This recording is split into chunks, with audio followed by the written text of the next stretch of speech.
मुंबईतील बहुतांश विधानसभा जागांवर शिवसेना युबीटीचा दावा असल्याची माहिती आहे। विधानसभेच्या 36 पैकी 25 जागांसाठी शिवसेना युबीटी आग्रही असल्याची माहिती आहे। तशी तयारी सुरू केल्याचंही कळत आहे। यंदा शिवसेना युबीटीकडून नव्या चेहऱ्यांना संधी दिली जाणार असल्याची माहिती आहे। तर शिवसेना युबीटीच्या काही जागांची अदलाबदल होण्याची शक्यता आहे। अदलाबदलीचा निर्णय मविया नेत्यांच्या बैठकीत होणार असल्याची माहिती समोर येते। शिवसेना युबीटीने विधानसभेची तयारी सुरू केलेली आहे आणि ज्यांचे 3 खासदार निवडून आलेले आहेत लोकसभा निवडणुकीमध्ये 6 मतदारसंघ आहेत मुंबई विभागामध्ये आणि त्यापैकी 3 खासदार हे शिवसेना युबीटीचे निवडून आलेले आहेत आणि आता शिवसेना युबीटी कडून जोरदार तयारी सुरू असल्याचं दिसतंय। मुंबई विभागामधले जे 36 मतदारसंघ आहेत त्यापैकी 25 विधानसभा मतदारसंघांमध्ये तयारी सुरू केल्याची माहिती समोर येते। त्यामुळे आता मवियामध्ये याविषयी नेमकं काय ठरतं ते बघावं लागेल।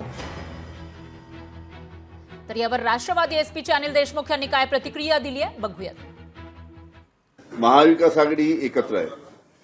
काँग्रेस, राष्ट्रवादी काँग्रेस, शिवसेना, मित्रपक्ष एकत्र आम्ही निवडणूक लढवणार आहे। एकत्र मिळून कोणी मुंबईतनं किती जागा लढवायच्या, नागपूरमधून किती जागा लढवायच्या, पुण्यामधून किती जागा लढवायच्या, कोल्हापूरमधून किती जागा लढवायच्या याची व्यवस्थितरित्या आम्ही एकत्र बसून सर्व मंडळी चर्चा करू आणि चर्चा करून समन्वय साधून कोऑर्डिनेशन साधून योग्य तो निर्णय घेऊ।